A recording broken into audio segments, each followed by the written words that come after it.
Now I will introduce Ian Caton, who will be our speaker today. He's been the owner-operator of Wood Thrush Native Plant Nursery, formerly the Enchanter's Garden, since March of 2013, when he took it over from the previous owner who had been operating the nursery since the mid-90s.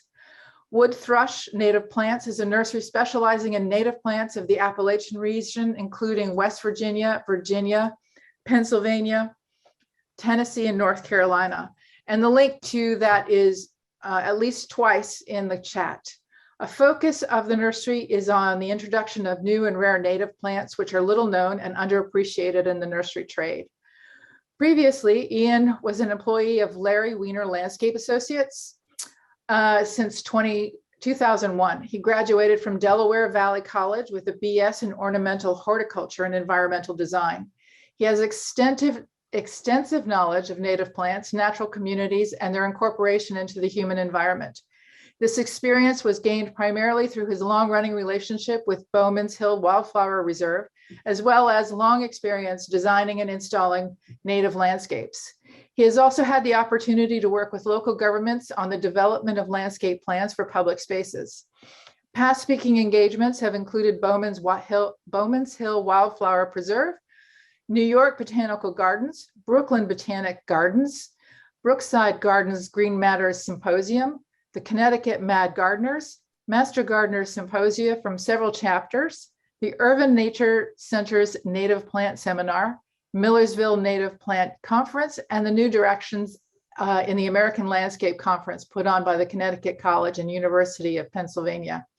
So thank you very much, Ian, for being with us tonight and presenting on super tough native plants for difficult situations. Thank you very much. Yeah, appreciate it.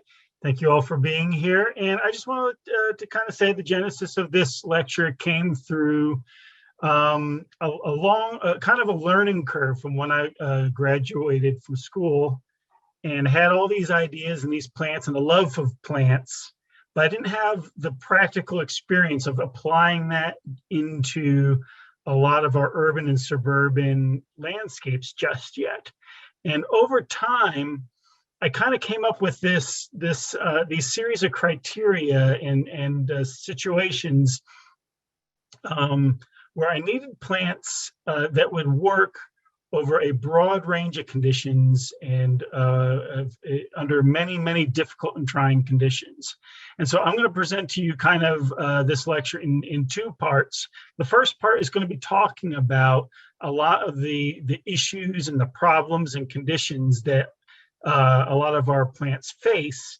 And then the second part will be more of a plant part of the lecture where I present a selection of the plants that I think fit the criteria of being super tough. That is, that they can tolerate all these rough and difficult situations that I'm going to talk about in just a moment. So like I said, I graduated and had this idea. I learned about trilliums and the phloxes and all these wonderful native plants.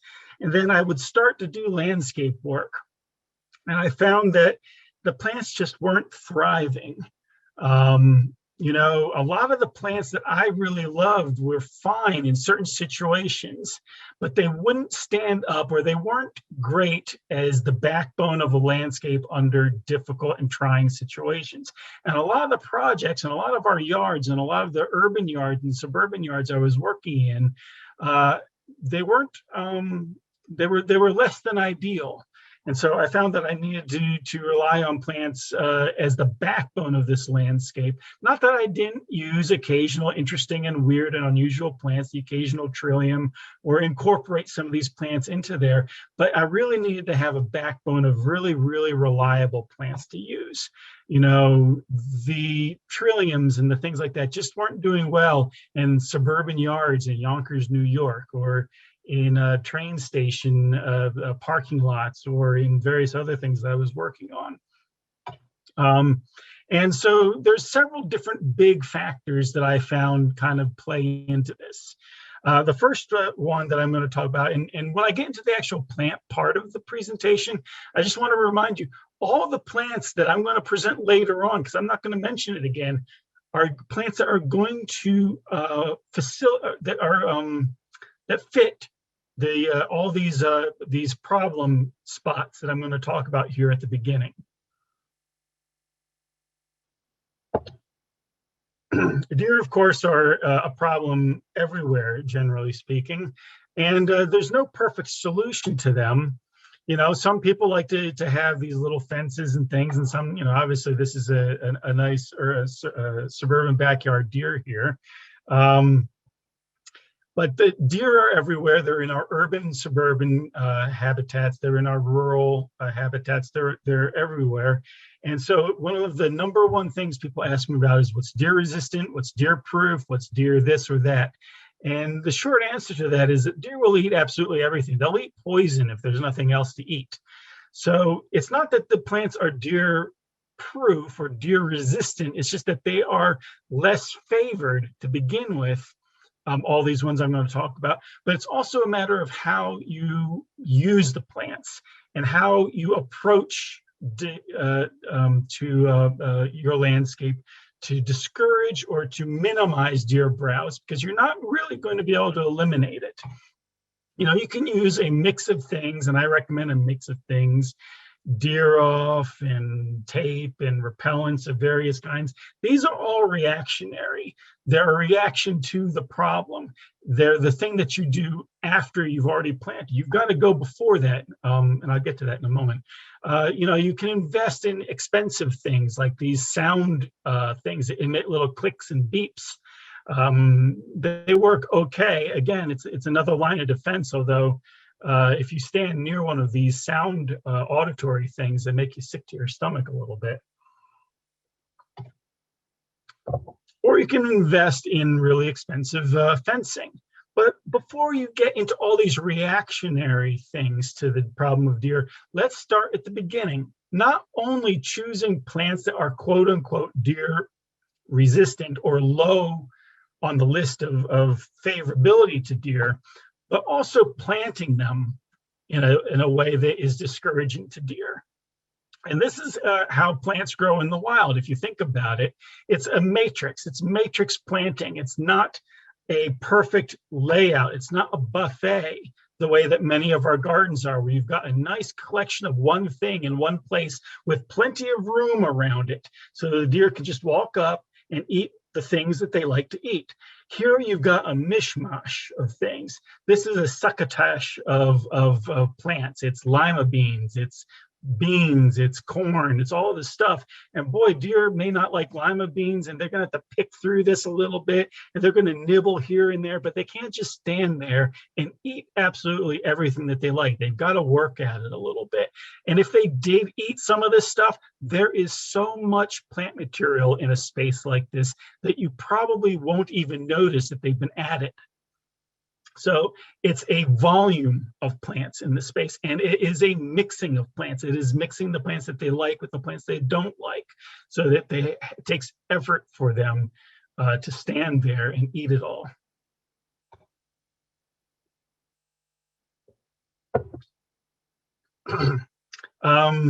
There are a lot of plants that are low in the favorability of deer. Things like the Amsonia, the Tabernae montana here, is a plant that they will eat sometimes, but mostly don't. It's pretty toxic. So again, if you've got a lot of these plants in the landscape and mix them around, then again, they're going to have a harder time of it. And they may not stay in one place as long. They've got to move around in order to get everything. Here's another example. This is Calorium valacrata with more milk, with Asclepius tuberosa, the milkweed, and not flowering, but it's there, Aster oblongifolius, the fragrant aster. Two plants that they don't like, the milkweed and the aster, and a plant that they will eat, which is the poppy mallow. They're in the foreground. Again, mixed together so that it forms a matrix that is less favorable to them in terms of browsing. One of the things also about the poppy mallow is they will eat it, but it grows so fast that it will actually often outgrow the browsing of the deer and will still bloom. I have a few of them in my garden, and the deer eat it, but it always comes back and blooms anyway. They can't eat it quickly enough.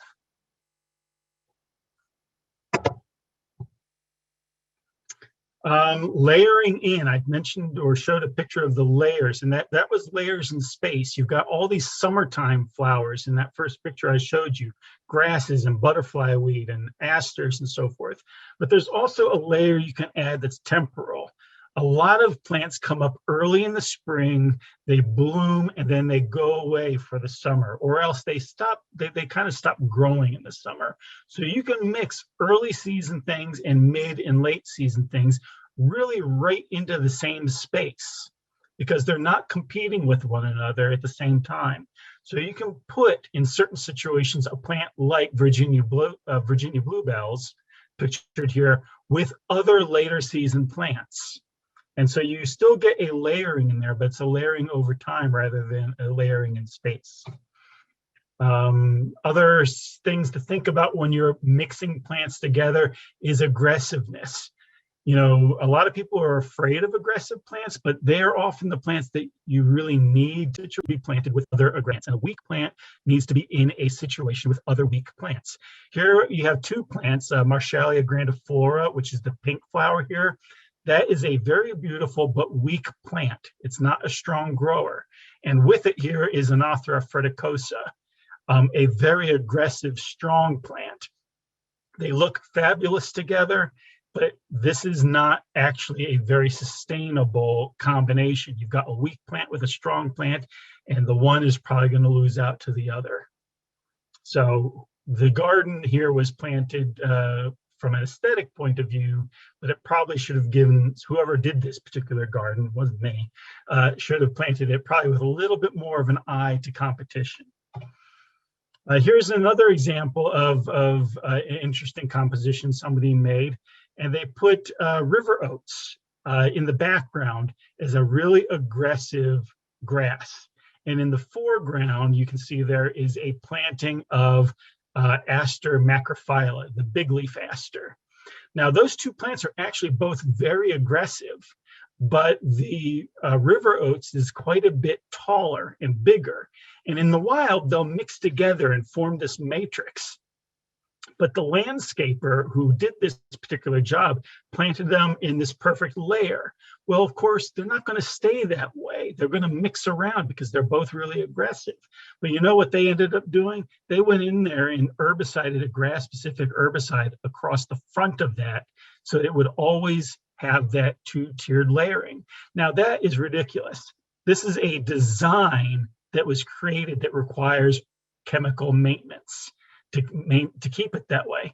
It would have been much better just to let these things mix and let it go at that, or design them in such a way so that they weren't going to be, it wouldn't be quite a problem in terms of having this little low plant in the foreground and this really tall one in the background. Make them all about the same, or make them work on the same level.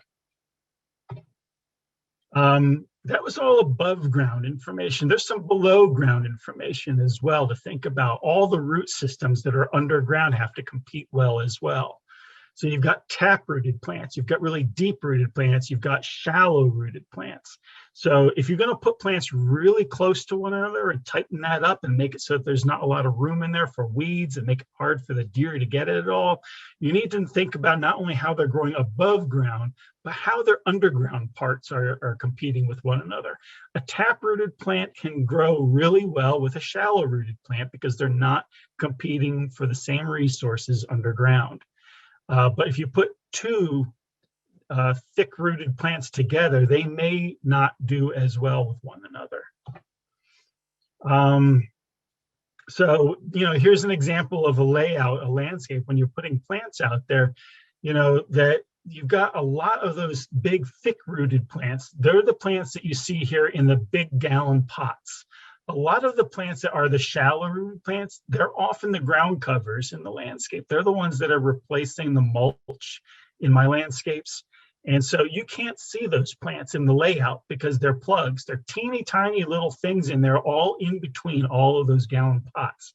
But this planting, even though it doesn't look it from a distance, is chock full of plants. There is a plant on every square foot or more in this landscape, so that when it comes in 6 months, there is not an inch of ground visible. And so, you know, and it works on a large scale if you've got the money to do it that way. This actually also had seed put down in between everything as well as on a small scale. But when you're dealing with this quantity of plants, you need to have a lot of understanding of how the root system is and how the top growth is.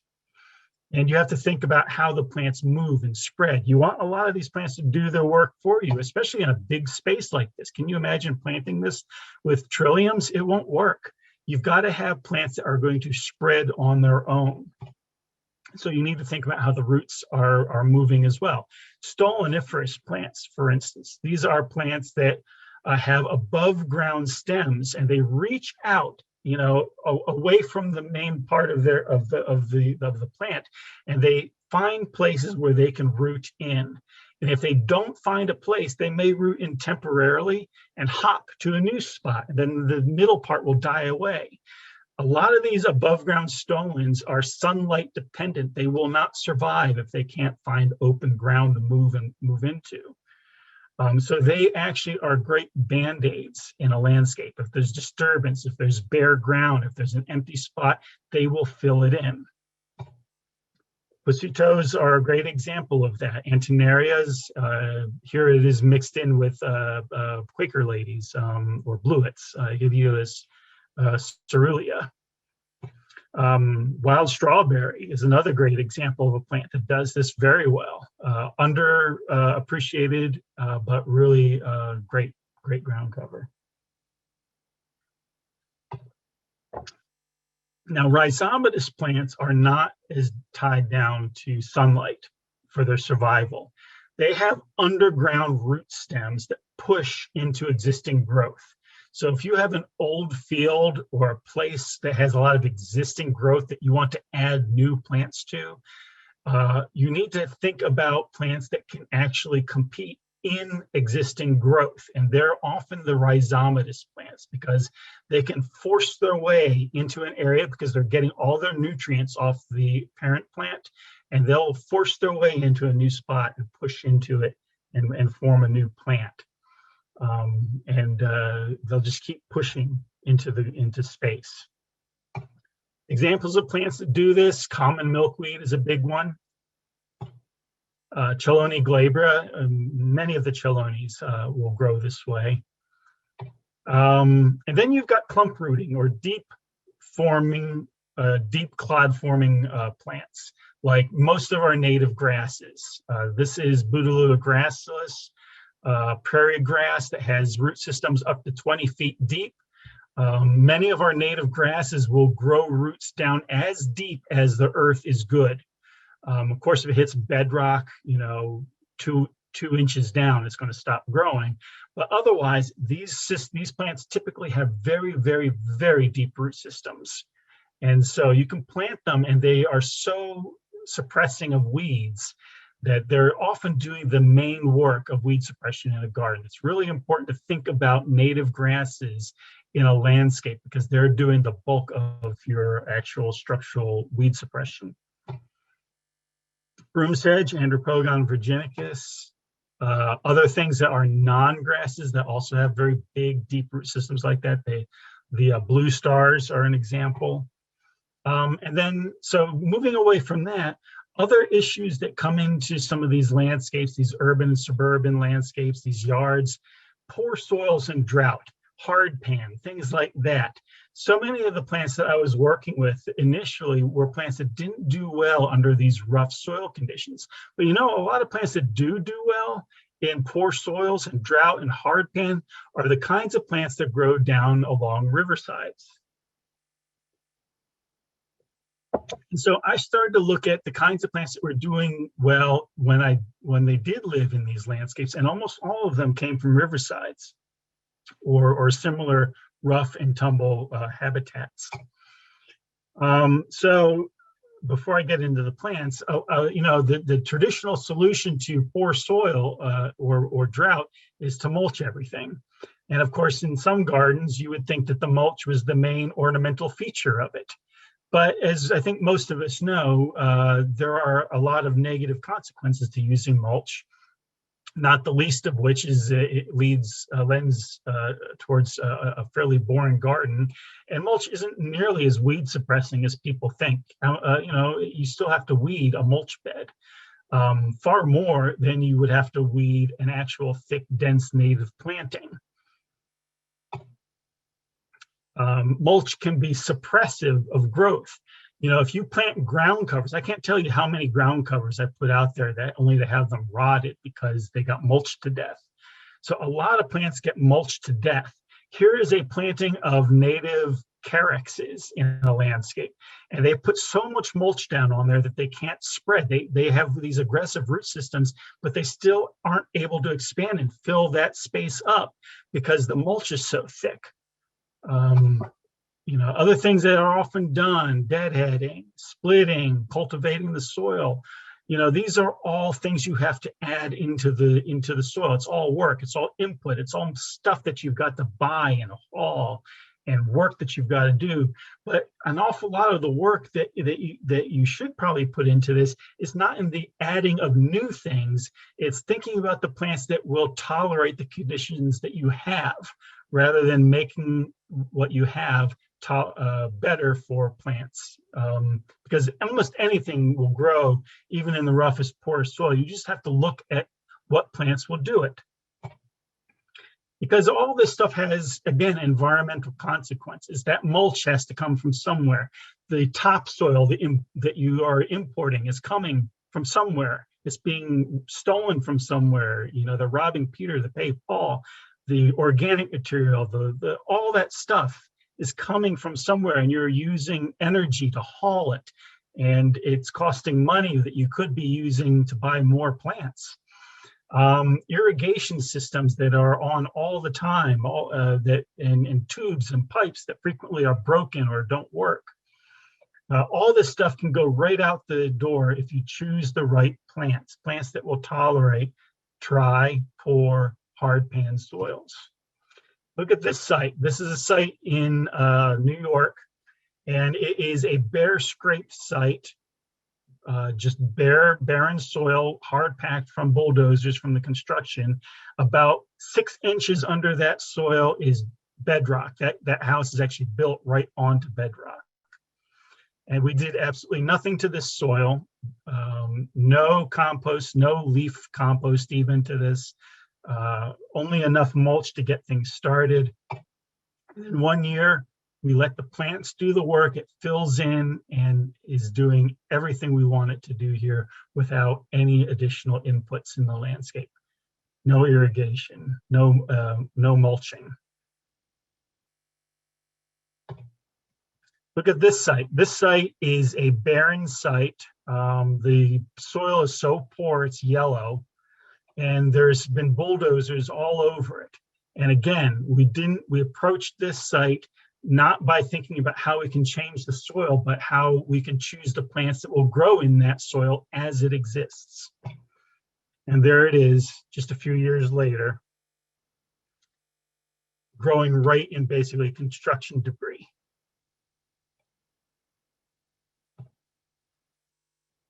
This is a train station in Philadelphia. That soil there is full of probably lead and mercury and aluminum and heavy metals and salt. And again, all we did was look at what plants will grow in situations with lots of salt and heavy metals. And there are a lot of plants that are tolerant of toxic, metallic, salty soils. There it is just a few years later. So you may have the most rubbish soil you can think of. It could be full of concrete. It can be full of lead paint. It can be full of all kinds of stuff, but you're going to find native plants will do absolutely fine in them without any additional inputs. This is the Serpentine Barrens on the Pennsylvania-Maryland border. This is a site, the Serpentine Barrens, that is naturally rich with toxic heavy metals. So toxic, in fact, that a lot of plants won't grow there except for certain plants that grow in the Serpentine Barrens. So this is actually a good source origin for looking for plants that will grow in those urban soils. So I have heard from people about how city soils are not like the kinds of soils where native plants grow. And I say, well, not really, because again, you're not gardening on the moon or on Mars. You're gardening on Earth. You can't get away from Earth. There's always something that's going to have a similar analog that you can draw from. So here's an example of a perfect example of a city soil in a natural landscape. And I mentioned about riversides. Again, here's a riverside meadow. Riversides are scoured. This is a place where there's a lot of disturbance. The soil is stripped away frequently. And a lot of the plants, and also the soil oxygen levels are usually quite low near riversides. So a lot of these plants that grow down there do very well in our urban conditions as well, where you've got hard, stripped soil and low oxygen content. It's also, if you know anything about hardpan, when it's wet, it stays wet for a long time, but when it's dry, it's cracked and broken and dry. And that's just like along a riverside. Along a riverside, when it's wet, it's very wet, and when it's dry, it's very dry. I'm gonna run through the next part because I wanna get to the plants now. But one of the other things that you gotta think about in these urban and suburban places is pleasing people. Because like it or not, people are going to look at your garden. And if they don't like it, they're going to complain to you or to the county or to somebody. You want to encourage people to appreciate your garden if you want to get them to do the kinds of gardening and planting that you're doing. If you want people to use native plants, if you want to support birds and butterflies and things, and then you're not going to get your neighbors who may doubt the value of that if it looks like a weed patch. Obviously a planting like this isn't for everybody. I'm not sure about this person's neighbor over there with his golf course, if this is going to appeal to them. But if it's a landscape that's kind of not aesthetically pleasurable to them, then they're less likely to do it themselves than if you do a few very simple things to make it readable to people who may be less than enthusiastic about it. They may see a situation like this. That might be what they see in their eyes. And to avoid that, sometimes it helps to have a little bit of trimming and tending to make it look purposeful. Mowed edges, and this is actually double. You can see there's actually a tiering here. There's the actual mowed part, and then about 3 or 4 feet of the meadow is string trimmed once or twice a year. So you got this step tiered pattern to the meadow.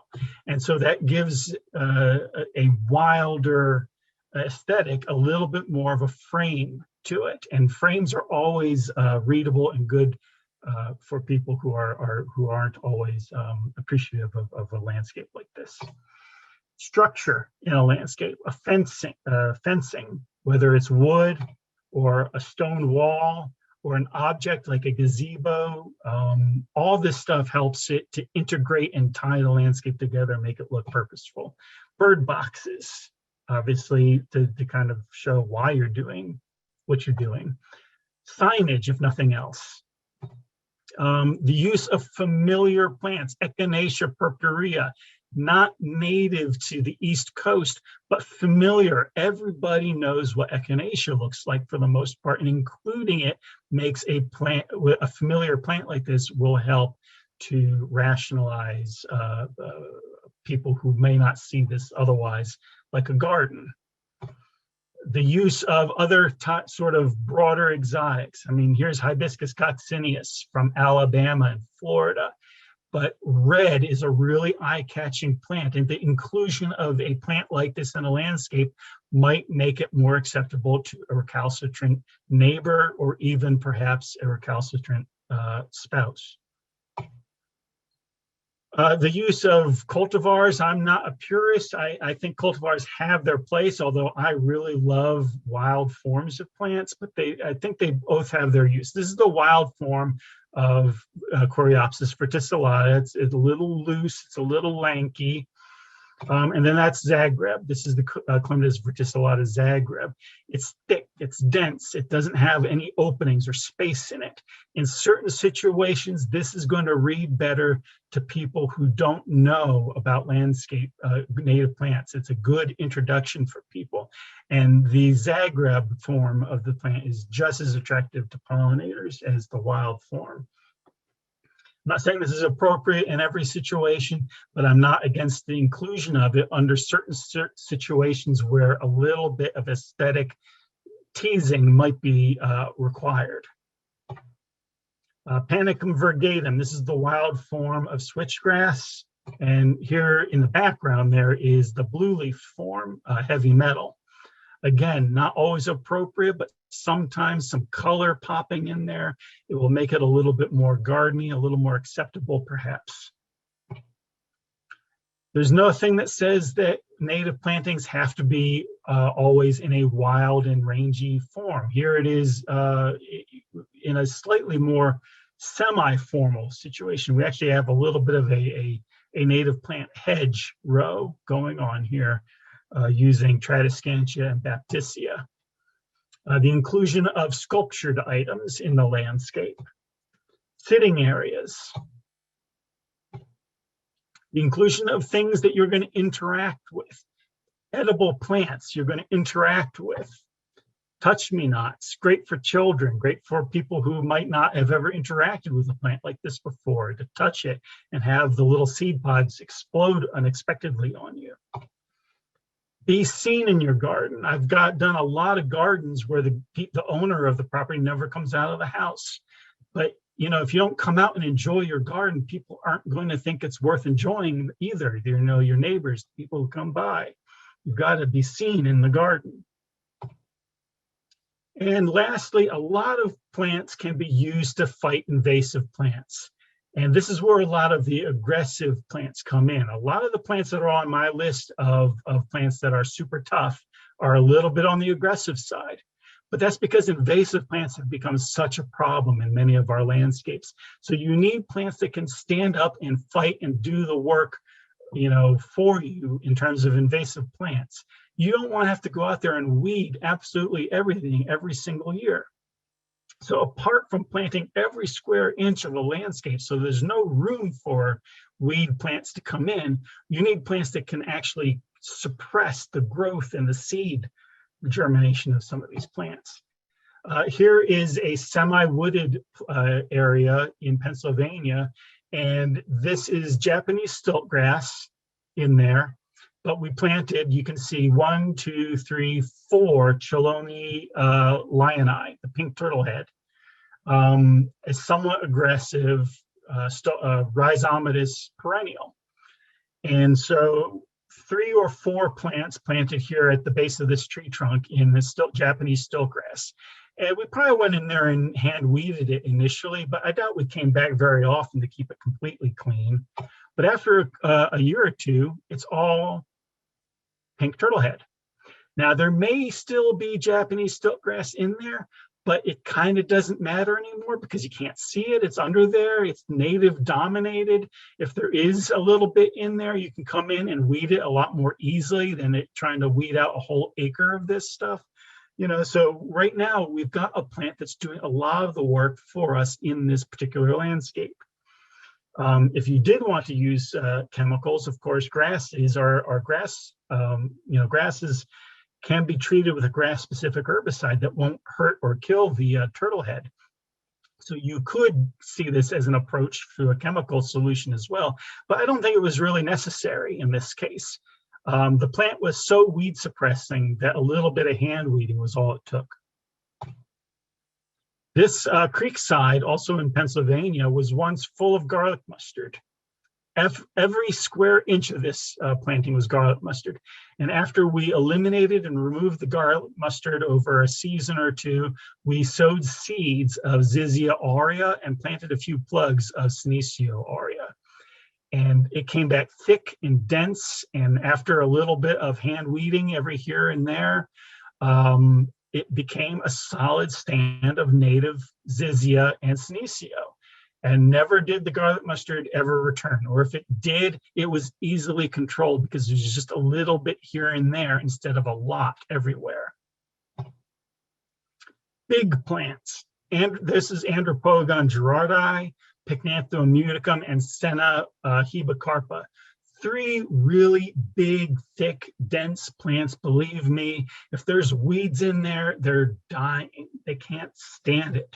So if you've got rough places, if you've got difficult places, if you've got weedy places, you need these rough customers to do the work for you. All right, plants. Let's talk about some plants. I've, again, segregated this into 3 groups, starting with the aggressive plants. So aggressive plants, my workhorse plants often.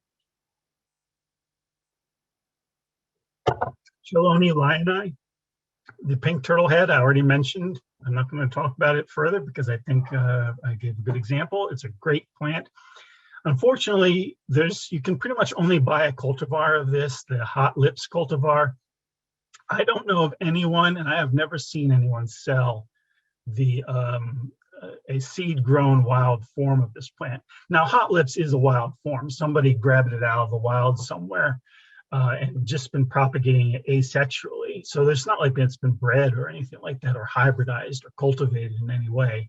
It's just a wild plant that happened to have particularly nice pink flowers that someone propagated asexually. But it'd be nice to have the option to buy seed-grown ones as well, but I don't know anyone that does.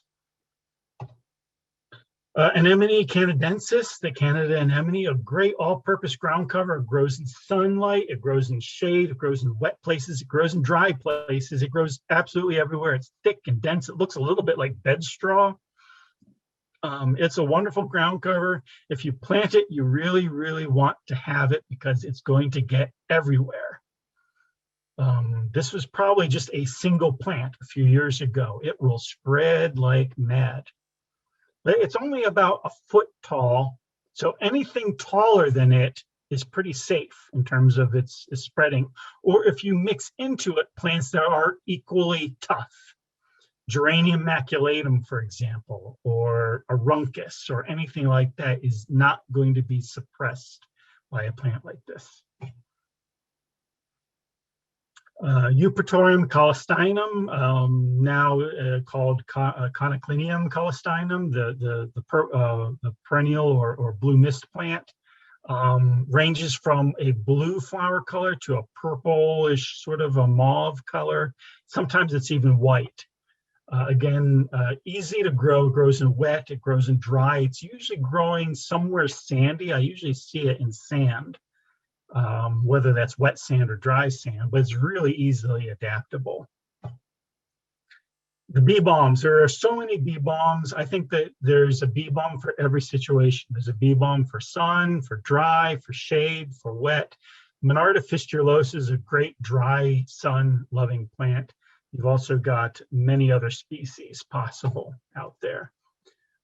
Including Monarda didyma here in the background, but Pycnanthum incanum is really what I want to talk about. A lot of people are familiar with Pycnanthum muticum, the hoary mountain mint, or sometimes it's called short-tooth mountain mint, but there are a lot of mountain mint species. There's about a dozen mountain mint species out there, maybe more.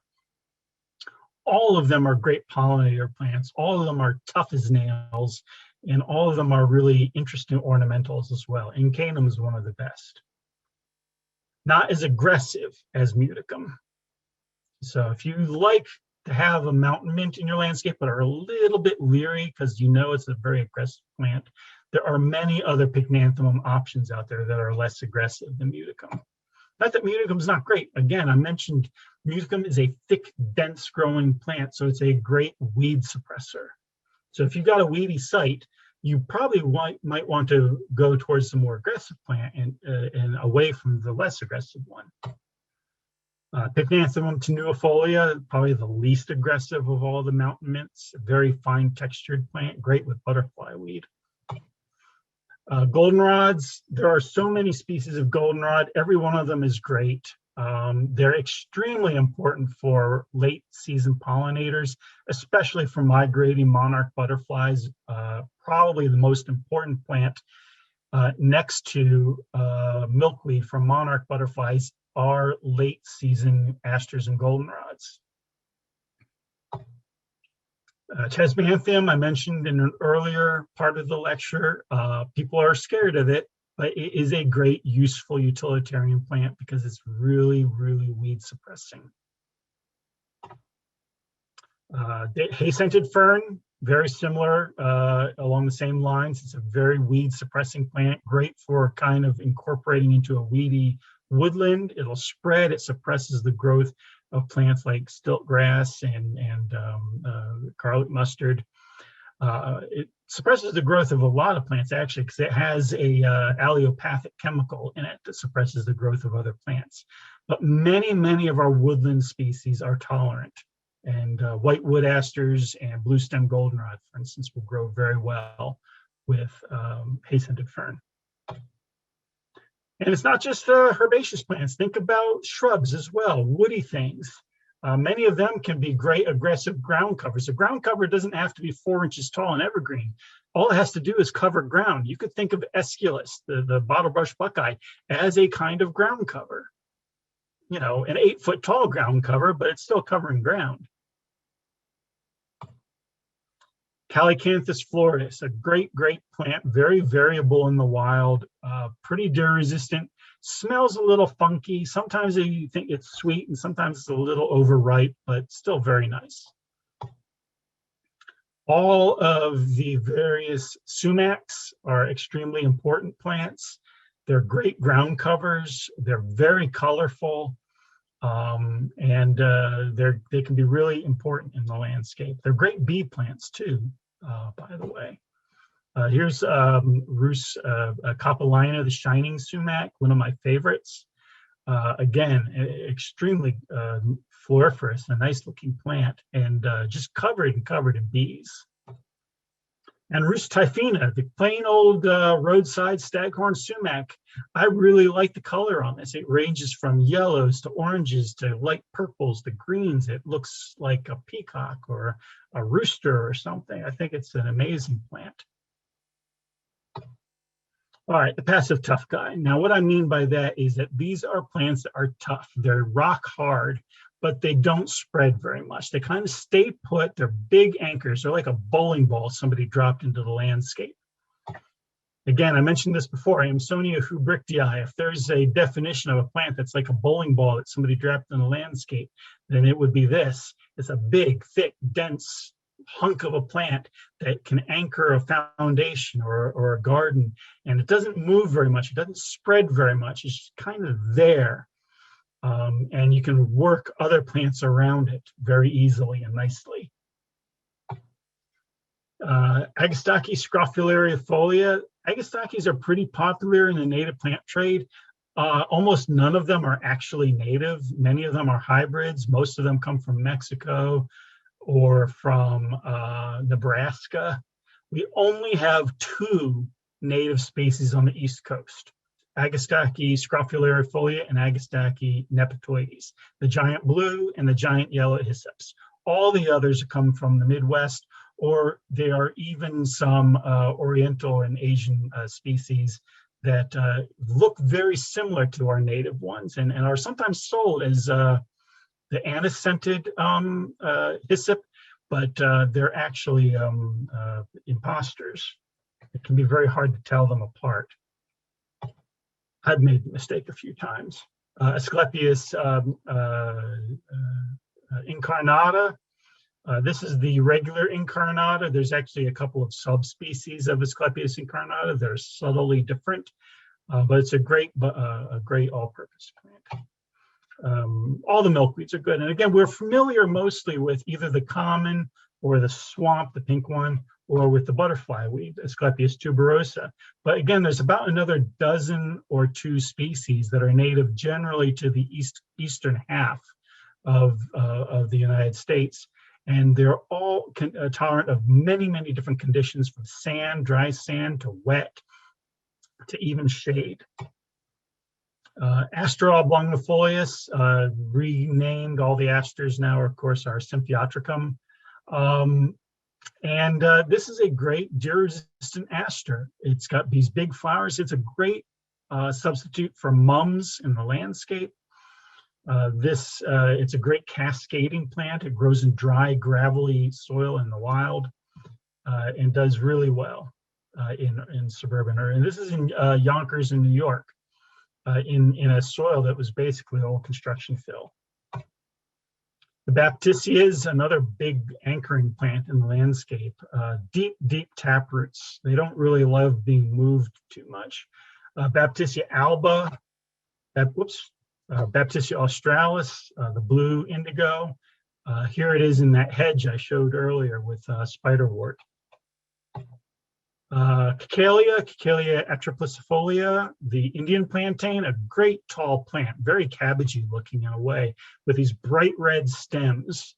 And here I laid down on the ground to photograph it straight up because I just loved the undersides of the leaves, which are actually white in color. But when I took the photograph, with the light shining through them, the white went away and it just looked all green. But believe me, in reality, the undersides of those leaves are white. Cimicifuga racemosa, the black cohosh, again, all the cimicifugas have been reclassified as ectea. The cohosh, most people, if they know any cohosh, it's the black cohosh, but we actually have two other native species of cimicifuga. And then there are also a couple of European and Asian species as well that are sometimes sold as native, especially since there's a couple whose names are so close to Cimicifuga racemosa. In fact, there's Cimicifuga ramosa, which is one of the Japanese species. Very similar looking plant, but it's not a native. Eryngium yucifolium, the button snakeweed or rattlesnake master. This is a plant that has a Midwestern distribution as well as an Eastern coastal distribution. And it's a little bit here and there in the mountains, but it's pretty uncommon. A great all-purpose pollinator plant. It attracts tons of these tiny little bees. It also seems to be one of those plants that attracts a lot of beneficial predator insects as well, such as assassin bugs.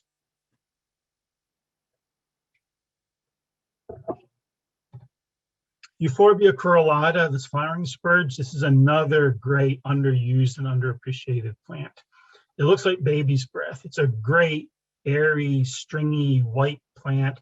It can tolerate a little bit of shade. It can tolerate full, hot, dry sun. Very adaptable plant. Not easily grown in the nursery because the seeds are hard to get. The seeds on this plant tend to ripen in quantities of 2 or 3 at a time. So you have to be very patient if you're collecting seed from this plant because you're not going to get a very big haul on it. Veronicastrom Virginicum, another great plant. This is one of those plants that I sometimes forget about. And then I have to remind myself, oh yeah, Veronicastrom, I forgot about that plant. It's a great 6-foot tall, spiky white flower. It looks great with Monarda didyma here. But for whatever reason, it's a plant that always escapes my mind. It's just such a sort of a plain native, but very useful as a big vertical accent. And grasses, of course, I mentioned a number of them already. Schizocurium scoparium. Almost all of our native grasses are big, thick, rock-hard clump-forming plants. We do have a few sod-forming grasses, but most of them are clumpers. Indian grass, of course, is a familiar one. Prairie dropseed, pretty rare in the east. It grows in the Serpentine Barrens, and that's about it, but a great one to use it nevertheless. Some shrubs that I really think are great in terms of being anchoring plants. The Dyervilla, we have 3, at least I think at this moment, 3 species of Dyervilla. Great bee plant, very easy to grow. It grows in mountains in the wild, but it adapts surprisingly well to urban landscapes. Myrca or Morella, depending on the book you read, the Bayberries, a great plant, also grows in the beach, grows along the coast plain, but very adaptable to almost any situation. Rhizocarpus, the 9-bark. Now, this is a plant that went through kind of a fad phase about 10 years ago with all these purple and yellow-leaved cultivars out there. And they were fine in their own way. But I always kind of like the original wild green one, because one of my favorite things about this plant isn't the flowers. It's those early fruits that are forming on it. They're bright red, and they show so nicely against the green foliage. If that foliage was purple, it'd be hidden. You wouldn't notice it that much. Now, of course, the purple foliage shows off the white flowers nicely, but heck, white flowers are a dime a dozen in the native plant world. You can plant anything that's got white flowers. Where else are you going to get these red fruits on a green background in midsummer? Sambucus canadensis, the Canada elderberry, the common elderberry, easily grown almost any situation. This is one that just grew out of a stone wall. Even though they typically grow in wettish places in the wild, they're quite adaptable. All right, some ground covers. I think we've got time to go through this. Ground covers, caryxes. Caryxes have gotten very popular in the landscape trade for really the best part of the last 20 years. But I think that they've been working their way into the retail trade more recently. People are beginning to appreciate the subtle beauty of the small little grassy relative plants here. They can make a really great lawn alternative. They're great ground cover filler. They have these great little yellowy tufted flowers, which is what you're looking at here. Those are all flowers. And then during the summer, it just kind of lays out and looks like a nice grassy sward. Chrysogonum virginianum, the green and gold, a plant that has many forms. So we actually have 3 subspecies of this plant: a tall clumping subspecies and a short spreading subspecies. Long blooming, this will bloom practically all year long. Well, not in the wintertime, but almost every other time.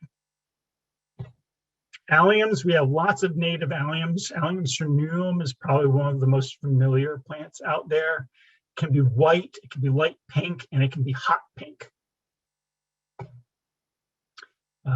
Eastern Red Columbine, again, this is a plant that people will use sometimes sparingly in the landscape because it can be a little bit aggressive.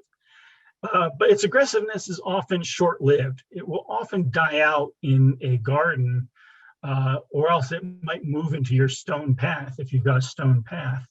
Because in the wild, it tends to grow on these rock faces rather than actually in good, rich garden soil. And so they tend to get out-competed if you grow them in too rich and too good a soil.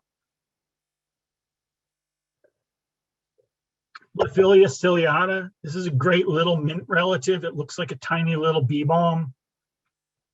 Again, it tends to grow in almost pure rock in the wild.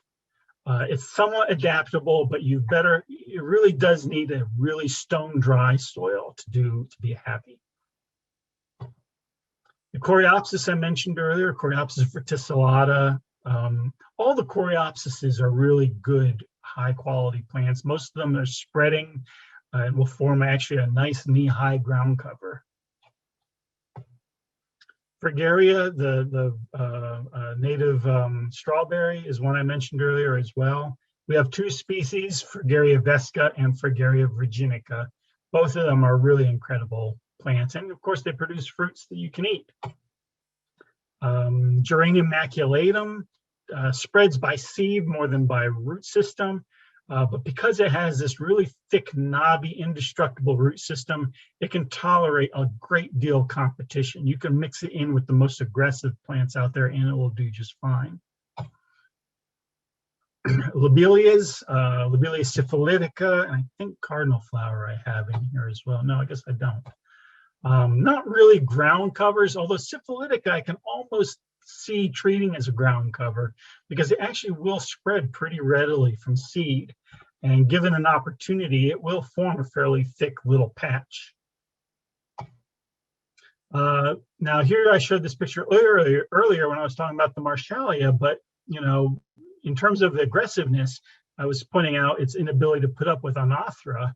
But Anothera itself is a great ground cover. It's this cheery yellow plant in June.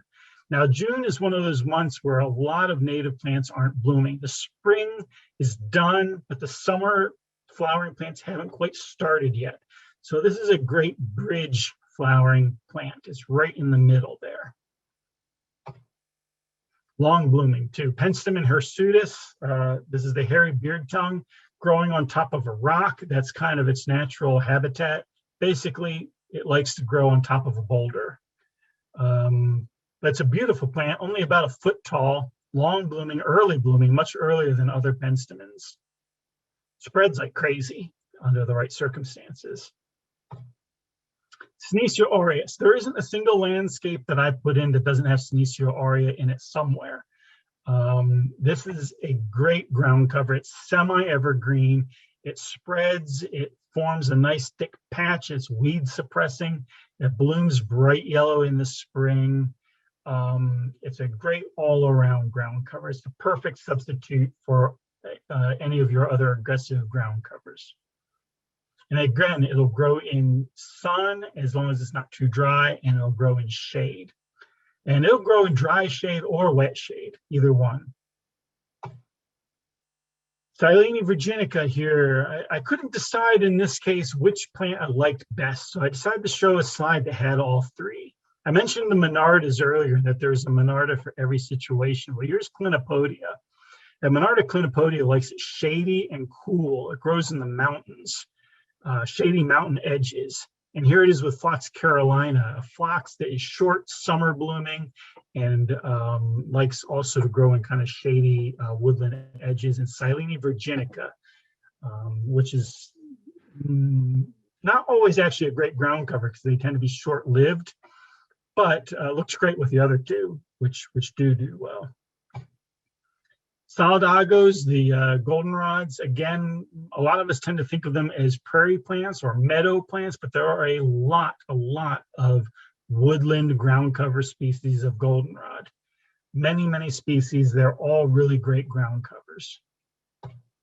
Tradescantia, people are a little leery or a little scared of Tradescantia, but you know, there's again those aggressive plants, those ground covering plants. Again, they are important to have in the landscape. They're doing a lot of your work for you in terms of weed suppression. And yes, they kind of decay and die back in the summertime, but that just means you've got to mix them in. You don't plant them by themselves. They don't grow in the wild by themselves. Mix them in with some summer grasses so that the grasses hide the foliage as it dies back. Violets. Again, violets are another one of those plants that people love or hate. There are whole violet societies out there, but there are also people who frequently ask me how to get rid of that weedy little violet that's in their yard. And you know, what more can you ask for than a yard full of violets? It's a perfect ground cover. They grow anywhere. They're really important for pollinators, and they're a host plant for a number of different butterflies, among which is a couple of fairly rare fritillary butterflies. And there are so many species of violet out there. Hundreds of species of violet. And zizias. We have 3 species of zizia, only 2 of which I've ever seen. The third one, I'm beginning to wonder if this is not a myth.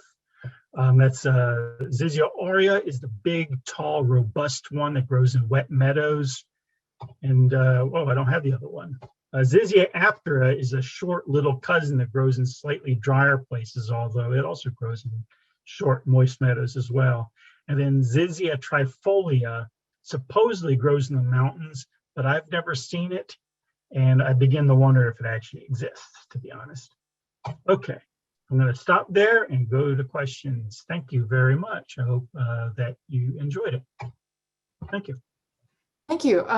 We can open up the floor, but before we do, there were a couple of questions in the chat. In case you missed them, someone asked if there was a native plant that was aggressive enough to crowd out English ivy. And then someone else asked if mist flower eventually pushes out liliotrope. Liliotrope? or you mean Liriope? Yeah, Liriope, I'm sorry. Okay.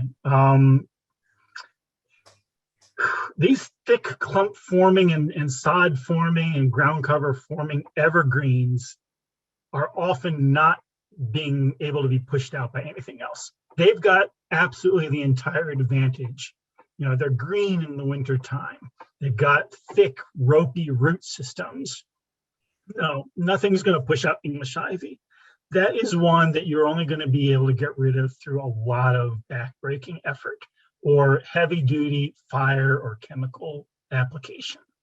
You know, get yourself a green dragon torch weeder and burn the heck out of it, or else work out some other way to get rid of it. But you're not going to be able to, it won't play nice with anything. And Liriope conoclinium might push Liriope out, but I sort of doubt it. I've been to old abandoned gardens that are left over from the late 1800s and found Liriope growing in the meadow.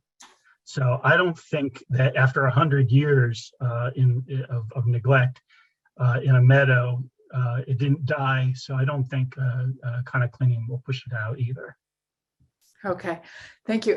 So anybody can feel free to open up your mic, and if you'd like, your camera as well, and ask more questions. In the meantime, there's a third question in the chats if you have a suggestion for growing over a septic field. You know, you'll find a lot of conflicting advice out there in terms of septic drain fields. Some will say you don't want to have anything on there other than very short growth because you want the moisture to evaporate out and transpire out and to dry out, and you don't want the roots to infiltrate and clog up the piping that is under there. On the other hand, you'll also find sites that will say that the roots won't penetrate the piping, and that in fact the plants will suck up all that water and transpire it out. I can't say 100% sure which is correct. It may have to do with how the septic field was built, how old it is, how sturdy and robust it is. I've actually done a few short meadows over septic fields, and some of them are a decade or so old now. They don't seem to be causing any trouble. So I do tend to lean towards that it's okay to have short meadowy growth over a septic field. If you trust that your septic field is in good working condition and is well done and well built. Thank you. Any other questions? Yeah, you had one that I didn't catch the name of. It's sort of near the end. It's bright yellow, it blooms in the spring. You said it would take sun or shade. This one, Sinister Aureus. Yes, this is a great ground cover. What's the name of it? Golden ground cell. It's Sinister Aureus. The name is up in the top. I don't nobody see. Actually oh, there it is. Okay, sorry. I missed it. Yeah, okay. This one's also been reclassified. Most sources will no longer call it Senecio, they'll call it Pecara. Now, is this the one that had that looked grassy in the summer, or was that another yellow one? Must be a different one because in the summertime, the leaves of this plant are present, but the flowering stems have desiccated. Okay, thank you. You're welcome. I have a question that's not about your talk today, but about a plant you carry in your nursery. Yeah. The Indian paintbrush. Yes. It's a great plant, but doesn't make my super tough list just because it's a little fussy. What would you plant? Like if you buy it and it's already mature, it doesn't have the root system with a grass or something else? Does it just seem to? You will want to plant it quite close to some little grassy or small perennial so that it can latch on. And but it doesn't have to. I mean, I've grown them and they come to maturity and they'll bloom without a companion. But but that's under cultivation. In the landscape, the reason why they parasitize other plants is to get water. Most parasitic plants have very poorly developed roots for water uptake. So most of what they're getting from their hosts isn't nutrients, it's water. So, if you plant them in the ground, they may be more drought stressed unless you get them up close to something that they can latch onto to get their water from. Okay, so they grow well with Juncus effusius, which usually likes water. So there's going to be water there. Yeah, Juncus or poverty oats grass or hair grass or any little, but I mean, it doesn't have to be a grass. It could be a violet. It could be, Robin's plantain. It could be anything. It's not a plant that has strong cares about what it parasitizes. It just any small perennial will do. Okay, thank you. Mm-hmm. Any other, I'm not really checking the chat here for questions. Does anyone have anything? Yes, so if you have an area in your garden that's actually fairly rich, moist, maybe afternoon shade, it's a great place for Trillium or whatever. You kind of don't want to plant some of these super aggressives, right? Like the Packer aureus might just take it over. Well, I mean, if you've ever seen Packer aureus, even in a national forest in the wild, it tends to be a keystone part of the ground layer. It usually is everywhere. So, I mean, if you want an authentic Appalachian Cove forest look, then yeah, a couple of acres of Packer aurea would be appropriate. Mm. And it's not going to push out a Trillium or anything. They don't really operate in the same way. The aggressiveness of a plant has a lot more to do with how it's behaving with your other plants, and you wouldn't want to put it with some little dinky little thing like Phlox subulata. They're not going to do well together. But they should do fine with other things like zizias and woodland grasses and woodland goldenrods and woodland things like that. But if you're trying to grow a Zen moss garden, then maybe that's not the plant. Yes. Thank you. So, yeah. It's worth remembering that in the wild, a lot of perennials do tend to become the keystone part of a landscape. If you think of a prairie, little blue stem is like 90% of a prairie. In an Appalachian Cove forest, Sinister Aureus may be 90% of the visible herbaceous layer. In other places, it might be something else. It might be Phlox divaricata. In some riverside areas, it might be all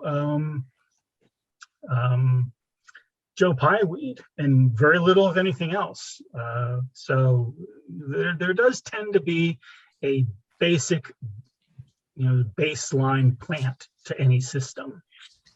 And then you just need to find the things that grow with that plant well. So follow-up is you did not mention the obedient plant. I had that in there before, and I guess I must have extracted it just for time. Obedient plant actually is a great one. Yeah, that probably should have been in there. I think I might have just lost it at one point because I have to try not to go over time-wise. I mean, this list is a very abridged list of I think I showed less than 100 plants, but I probably could have shown you 300. As between Myrica pennsylvanica and Myrica cerifera, which one is better for this area? What area? Of course. Sorry. Keep in mind, I'm in Appalachian, Virginia, so I don't have it in my head exactly where I'm sorry. who I'm talking to. So. Yeah. Say Winston-Salem, little hotter. Yeah, probably cerifera. I mean, the Pennsylvanica cerifera boundary is kind of Virginia-ish. You get north and you start getting primarily Pennsylvanica, and you go into the south and you get more into Cerifera and some of the other southern species. So I suspect in that area that you're mostly looking at the southern species. Thank you. You're welcome. And I'm just scrolling back a little bit in the chat here, and I do see a question about Diarvilla Kodiak orange. And, you know, again, nativar, I mean, it is a cultivar, and, you know, a cultivar, nativar, I mean, they're all cultivars. I mean, there's not really a definition of what makes a nativar or a cultivar. You know, the main thing about what makes a cultivar is the way you propagate it. It has to be propagated asexually, or technically it's not a cultivar. Now, many of our cultivars, quote unquote, are wild selections. They're just selections for a particular flower color that then went on to be propagated asexually. What you need to look out for if you're concerned at all about hybridization and things like that is evidence of breeding. And that's where you start getting trademarks and things like that involved. And Kodiak orange, I believe, is trademarked. Yes. Now, I don't really know the parentage of Kodiak orange. However, all of the Diarvillas, to my knowledge, are native to the East Coast. And so it's not like you've got hybridization going on with a European or an Asian species or something like that to make it something different. There are breeding changes. I don't really know how Kodiak was produced, but it's probably been a series of traditional selections over a long period of time to get, you know, a flower color or a foliage color that maybe is more interesting or more wanted. And that can be an issue. I certainly wouldn't do a big restoration using Kodiak orange or any other cultivar of that sort where it's been heavily bred, but I'm not 100% against using them occasionally as a highlight in an urban garden or something like that. So, any other questions? I'm just going to scroll back in the chat and see if there are other questions here. But in the meantime, does anyone have anything else? I have a question about violets. Yeah. You said that there are a lot of people that really appreciate them, and I do appreciate them, but they seem to take over my yard. Are there some that are not native that I should try to get rid of, or should I just give into it and leave them alone? No, the only really aggressive one out there that's not native that I'm aware of at the moment is the imposter Labrador Violet. If anyone ever bought Labrador Violet out there, it's got that purplish foliage on it. That is actually an imposter for the most part. That's Viola Ravinia from England. And it got into the nursery trade in this country under Labradorica somehow, you know, half a century ago. And it's just kind of got entrenched since. And it's very hard to unentrench a plant once an imposter gets into the nursery trade. And that plant can be pretty aggressive. But almost all of the other violets, whether they're aggressive or not, are native. And in terms of them taking over the yard, I mean, are you particularly attached to your yard grass? I mean, I can't think of anything that even common violet is going to push out particularly much. I mean, unless you've got some dinky little, you know, 1/4 inch tall plant that you're trying to cultivate. Most of the time, they just kind of spread around and mix into everything. Yeah. Okay.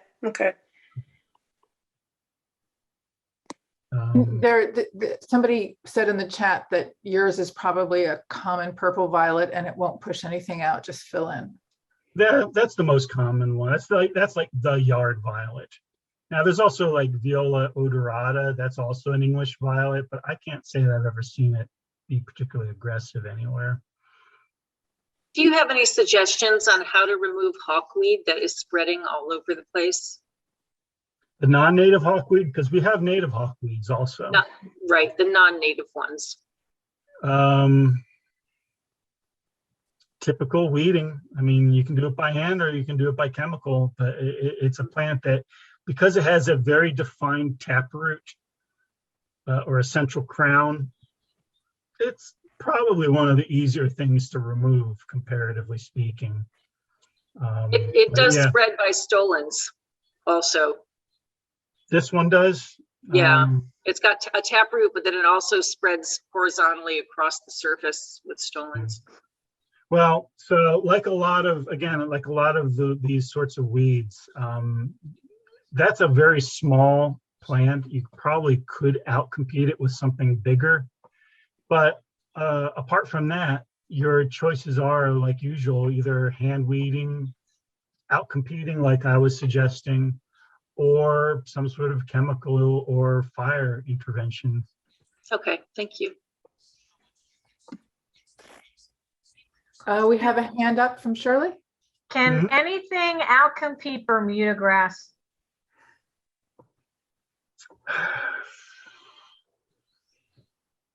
Kind of no. It's not super shade tolerant. So yes, technically, if you let a forest grow there, then yes, you'll probably shade it out. So, you know, plant a bunch of oak trees. Alternately, actually, I don't think it's even particularly competitive with a plant like big blue stem. So big grasses, I think, can kind of do it in as well. That's my main suggestion. You know, I don't even think that, I mean, people have tried herbicide on it. I don't think that works that well either. So it's not an easy plant to get rid of once you've got it, apart, like I said, from shading it. You could try putting a great big tarp down and smothering it. We have another question in the chat. If you think soil pH has much of an effect? Yes, yeah, it can, depending on how divergent the pH is. There are many wild habitats, of course, that are entirely pH dependent. Like the Serpentine Barrens have often a pH of you know, like quite well, the Serpentine Barrens actually can be either acidic or alkaline, but they're usually a pH of like 8 often. Magnesium barrens can be a high pH like that, but you also get like bogs and sand barrens where the pH is more like 4. Most places have a pH of around 6 or so. That's kind of like a natural pH, generally speaking. Most people's yards are neutral. I mean, most people have a yard around 7. And that's why weeds love it so much. And that's why so many of the plants that we plant go crazy in them. You plant an aggressive, I mean, you might notice that the world isn't overrun with obedient plant or Joe Pye, or, I mean, these plants in the wild don't behave the way they do when you stick them in your garden, because your garden is pH balanced. You probably added compost, you've removed all the rocks, you've probably leveled out any hollows or, you know, cut down any hills. I mean, our gardens tend to be very uniform in habit. And a plant that is aggressive will love uniformity, and it loves, and weedy plants and aggressive plants love uniformity of pH. So, you know, my suggestion often, and that's one of the reasons why I like to garden or prefer to garden in the soil unadulterated, unchanged, not adding all this stuff, because the plants behave better when the soil is bad. You know, I will oftentimes, if the soil is too good, I might actually decide to spread a bunch of sulfur on it to change the pH, because the neutral pH is just too weedy. In some cases, I would almost prefer to get a load of gravel and mix it into the soil, make it worse than it is. Oftentimes, I just feel that a lot of the soils we work with they're just too good. And that makes everything kind of go crazy. Do you ever use permatil? Permatil, I'm not sure what that is, so I guess I don't. Linda, you want to? Yeah, it's a volcanic rock, and it is in North Carolina. It's a North Carolina product, and if I put that in the ground and mix it up a little bit with the soil, I don't have as much trouble with voles. That's why I use it. But it also is a volcanic rock. So my soil is 5 or 5.5. And so that would help a little bit, I guess, in raising the pH. I'm not Yeah. sure. Although I prefer a more acidic pH. Again, I just think that things behave better if you have the pH at the extremes. The closer you get to 7, the more weed problems you're going to have. But my goal in most landscape work is to add nothing. I'm not adding, I want to add as little new stuff as possible. Stuff means money, stuff means expense, it means trucking, it means the potential that you're bringing weeds onto the property. So I prefer to choose plants and to do my planting using plants that will tolerate what I've got rather than doing any alteration to the soil as it currently is. Within, you know, I mean, there's always exceptions and there's always things I might want to do depending on the situation. I can certainly see adding rock or gravel or something like that to deal with voles. Voles certainly don't like rocky, gravelly soil, but you know, they also don't like onions. So you could also just plant a whole bunch of Allium cernuum around your plants and wild garlic, Allium canadensis and things like that. She's building a house of wisdom, Salem. How does she start from scratch to create a good garden if she doesn't add quality soil and mulch? If you have certain plants you want to grow, then you're going to have to change the soil. Otherwise, you would look for the plants that will grow in those soils. I mean, you're going to find native plants that will grow in Winston-Salem, bad Winston-Salem soil, no matter how compacted or heavily constructed it is.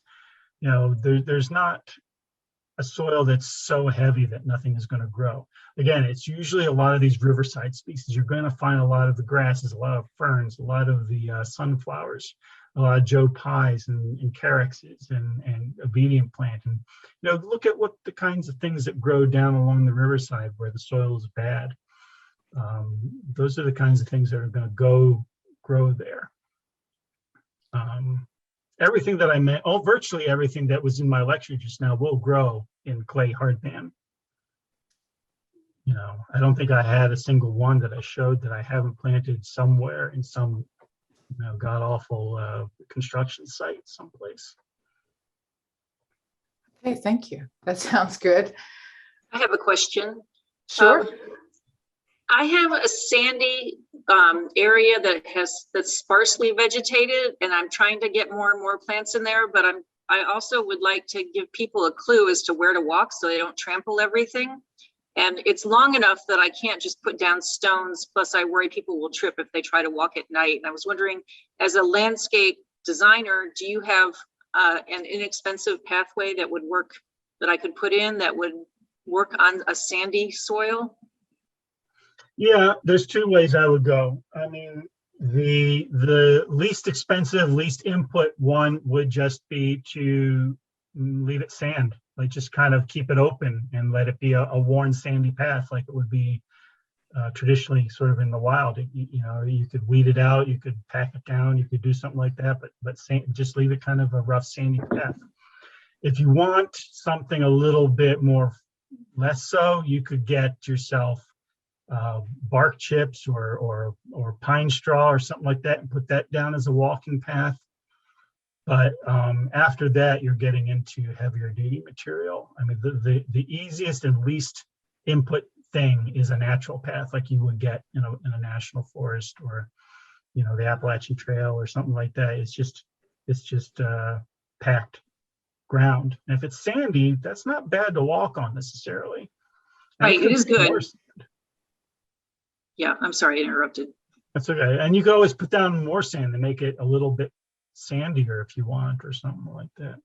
Right, it's just trying to keep people from walking on off of the trail where it looks like it's sand, but it's also baby plants. But so yeah, putting maybe more sand so it's very starkly different, or moving any plants that are there so it looks very different. Also put, you know, subtle path indicators, a few rocks every here and there, tree branch, anything like that. Yep. You know, another thing I often tell people is that open soil isn't necessarily a bad thing. Open soil is very important to pollinators and to wildlife. Open soil is where a lot of our ground nesting bees will go, ground nesting wasps. It's where snakes and turtles are going to lay their eggs, in that open soil. So, you know, open soil is not necessarily a bad thing for a garden if you are trying to attract some more wildlife.